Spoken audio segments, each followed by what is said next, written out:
നമ്മളിപ്പോൾ കല്ലമ്പലത്ത് കടമ്പാട്ടുകോണം എന്ന് പറയുന്ന സ്ഥലത്താണ് നിൽക്കുന്നത്. സലാഹുദ്ദീൻ സാറിൻ്റെ വീട്ടിലാണ്. സാറിൻ്റെ മകനാണ് സലിം സാർ.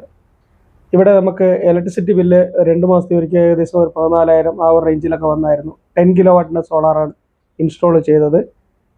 അതിനുശേഷം EV എടുത്തിട്ടുണ്ട്. ഇപ്പോൾ വരുന്ന കറണ്ട് ബില്ലിൻ്റെയും നമ്മുടെ ബാക്കിയുള്ള ഡീറ്റെയിൽസും സാർ പറയും. ഞാൻ സലിം ഷാ, എൻ്റെ വീട് കടമ്പാട്ടോണമാണ്. അപ്പോൾ സെന്തിൽ സാർ പറഞ്ഞ കണക്ക് തന്നെയാണ് നേരത്തെ ബില്ല് വന്നുകൊണ്ടിരുന്നത്. ബൈ മന്ത്ലി നമുക്കൊരു 15,000 വരെ വന്നുകൊണ്ടിരുന്നതാണ്. അപ്പോഴത്തേക്കാണ് കോൺഫിഡൻറ്റ് ഇന്നോവേഷനെ പറ്റി അറിയുന്നത്. സെന്തിൽ സാർ വരുന്നത് നമ്മളെ കോൺടാക്ട് ചെയ്യുന്നത്. അപ്പോൾ അത് പ്രകാരം നമ്മൾ 10 kV ഒരു സോളാർ ഇവിടെ സ്ഥാപിച്ചായിരുന്നു.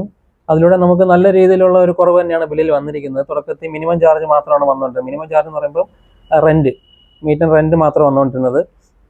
പിന്നെ ക്രമേണ ഞാൻ EV എടുത്തായിരുന്നു. അത് പ്രകാരമുള്ള യൂസേജ് കൂടിയത് പ്രകാരം മാക്സിമം പോയാൽ ഒരു 1,000 രൂപ, 1,000-1,100 ബില്ല് വന്നുകൊണ്ടിരിക്കുന്നത്. ഇപ്പോൾ എന്തായാലും സോളാർ വെക്കുന്നവർക്കും എല്ലാവർക്കും അത് ലാഭം തന്നെയാണ്. പിന്നെ സർവീസിനെ പറ്റി പറയുകയാണെന്നുണ്ടെങ്കിൽ ഇവർ കറക്റ്റായിട്ടുള്ള സർവീസ്, ക്ലീനിങ്, പാനൽ ക്ലീനിങ് എല്ലാം പ്രോപ്പറായിട്ട് ഇവർ തന്നെ ഫോളോ അപ്പ് ചെയ്ത് നമ്മുടെ പ്രൊഡക്ഷൻ നടക്കുന്നത് വരെ ഇവർ കറക്റ്റ് ഡേറ്റ ഇവർ നോക്കിക്കൊണ്ടിരിക്കുകയാണ്. അത് പ്രകാരം നമുക്ക് ക്ലീനിങ്ങും എല്ലാ സർവീസും കറക്റ്റായിട്ട് നമുക്ക് തരുന്നുണ്ട്. നല്ല സർവീസാണ് പ്രൊവൈഡ് ചെയ്യുന്നത്.